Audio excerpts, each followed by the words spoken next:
Hi, everyone. The last time we talked about our dystopian books, we talked about the idea of power. We put it in the context of the different types of power that we've seen in other units, and we talked a lot about how characters respond to power. Today, we're going to talk about another motif that goes hand in hand with power, particularly in dystopian worlds, and that's the concept of control. Today, I want to teach you that readers of dystopian literature can learn a lot by studying how characters with power within a system are able to maintain it through the use of various controls. These worlds are often built on several methods of control working together.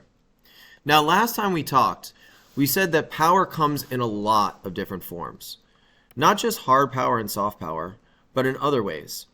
Now, typically, I would have you turn and talk. But in this particular case, let's take a look at some of the other forms of power that we see in dystopian worlds. We already mentioned the idea of soft power. These are all the things inside of us that we use to control our own situations. And we've already talked about hard power, all the different ways that people use power against others in order to maintain control. But one of the things you're probably noticing as you read your dystopian book is that power is a lot more nuanced. In other words, there's lots of language that we could use to describe the types of power we see in our books. Let me give you some examples. Chances are you see some sort of political power. This is when government uses their influence over people to control them or manipulate them in different ways. You might be seeing intellectual power, people who are simply smarter than others and are using that intellect to their benefit. We've already talked about physical power. Some of you may see power of persuasion, one character's ability to manipulate another through their words. You might see examples of military or financial power, the power of fame. When somebody is famous, chances are they have influence over others. And then finally, probably one of the more important types of power in dystopian worlds, the idea of intimidation or fear. Now, there may be other words that you're thinking of, and that's great. If you have other words to describe the power dynamics in your book, keep those in mind as we start our work in our notebook later today. Now, these forms of power often translate to some sort of control. In other words, in every dystopian novel, control is a huge motif. It's important to examine the following. Which person or group has the control in the book? Which person or group is being controlled? And what forms of control are used?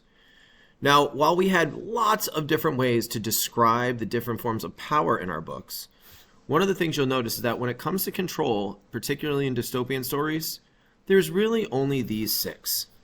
So let's go through them. Government control. This is obviously when the government puts in a rule that everyone must follow. Chances are in your dystopian book, there's at least one form of government control.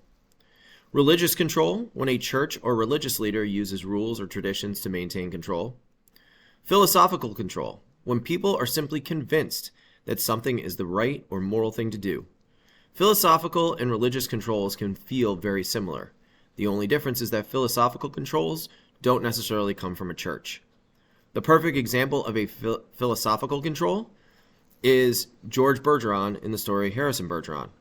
George was simply convinced that maintaining his handicaps, not taking them off, was the right thing to do. Philosophical control, when people's mental or emotional well-being is controlled through various methods of fear or intimidation. Technological control, when some sort of device is used to control the bodies and minds of others. And then finally, corporate control, when a company or business uses power and influence to control others. In your dystopian books, let's be careful. Corporate control doesn't show up that often, but there's at least one book club novel in the room that does incorporate it. Now, one of the things I want us to be looking for are the different types of controls that we see in our own books. But before we do that, let's pause the video for a second, and I want you to think through which of the different forms of control did you see in Harrison Bergeron?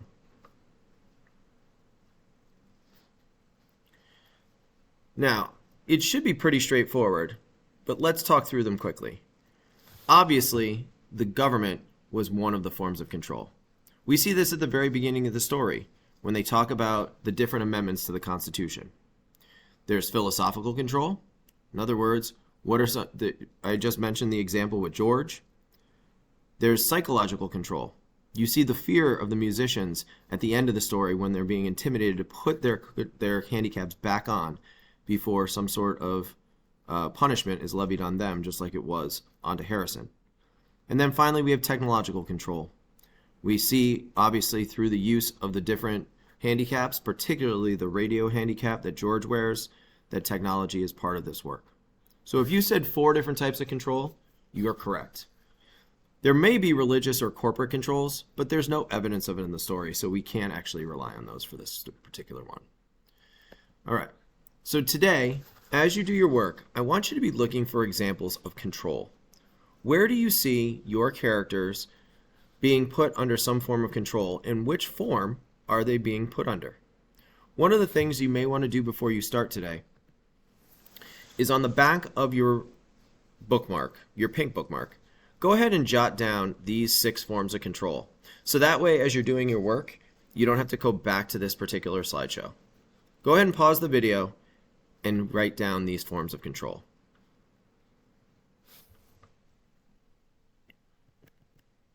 All right, now you're off to reading today. Take the rest of the period, continue to read based on your group calendar. Make sure to annotate looking for elements of power and control. Tomorrow we're going to be working on this slide in our notebooks, so make sure you come with some good annotation work so that you and your group can collaborate and identify the types of control you see in your book. Good luck, and I'll talk to you later.